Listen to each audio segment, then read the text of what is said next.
BCS কর্মকর্তা হওয়ার স্বপ্ন পূরণ হলো না জাহাঙ্গীরনগর বিশ্ববিদ্যালয়ের মার্কেটিং বিভাগের মেধাবী শিক্ষার্থী আফসানা করিম রাচির। শেরপুরের নকলা উপজেলার চন্দ্রকোনা ইউনিয়নের চক বড়ইগাছি গ্রামের রেজাউল করিমের মেয়ে আফসানা রাচি ১৯ নভেম্বর মঙ্গলবার সন্ধ্যায় বিশ্ববিদ্যালয় ক্যাম্পাসে রাস্তা পারাপারের সময় ব্যাটারি চালিত অটোরিকশার ধাক্কায় নিহত হওয়ায় তাকে নিয়ে পরিবারের সব স্বপ্ন মিশে গেছে পিচ ঢালা কালো রাস্তায়।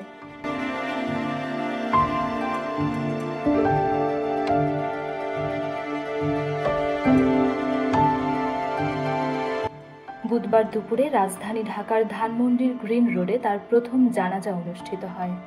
এতে আফসানা রাচির পরিবারের সদস্য, আত্মীয় স্বজন, জাহাঙ্গীরনগর বিশ্ববিদ্যালয়ের শিক্ষক শিক্ষার্থী, সহপাঠী সহ স্থানীয় মুসল্লিরা অংশগ্রহণ করেন। এরপর রাচির লাশ দাফনের জন্য নিজ গ্রামের বাড়ি শেরপুরের নকলা উপজেলার চন্দ্রকোনা ইউনিয়নের চক বড়ইগাছি গ্রামের বাড়িতে নিয়ে আসা হয়।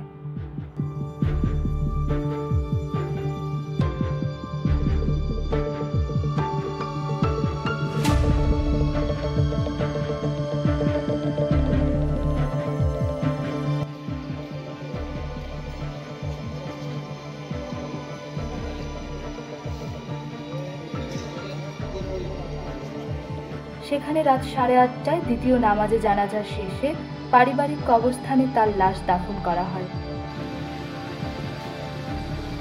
এদিকে সড়ক দুর্ঘটনায় মৃত্যুর পর জাবি ক্যাম্পাসের শিক্ষক শিক্ষার্থীদের মাঝে যেমন শোকের ছায়া নেমে আসে, তেমনি নিজ গ্রামের বাড়িতে তার লাশ পৌঁছার সাথে সাথে তাকে এক নজর দেখতে ভিড় জমায় আত্মীয় স্বজনদের পাশাপাশি এলাকার লোকজন।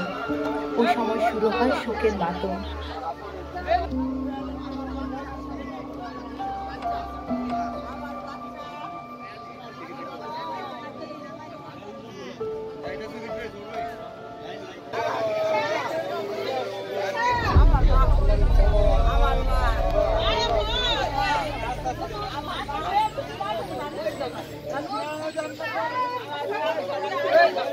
জানা গেছে, রেজাউল করিমের ৩ ছেলে ও ৩ মেয়ের মধ্যে রাচি সবার ছোট।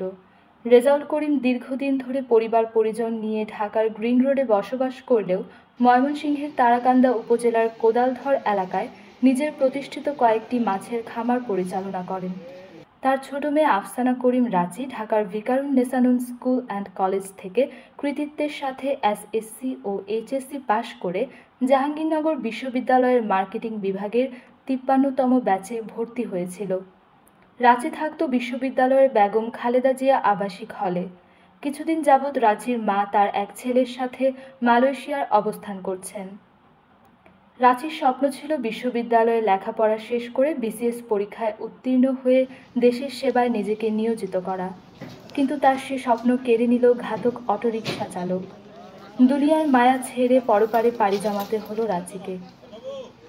তাসনোবা আলম, শ্যামল বাংলা 24.com, শেরপুর।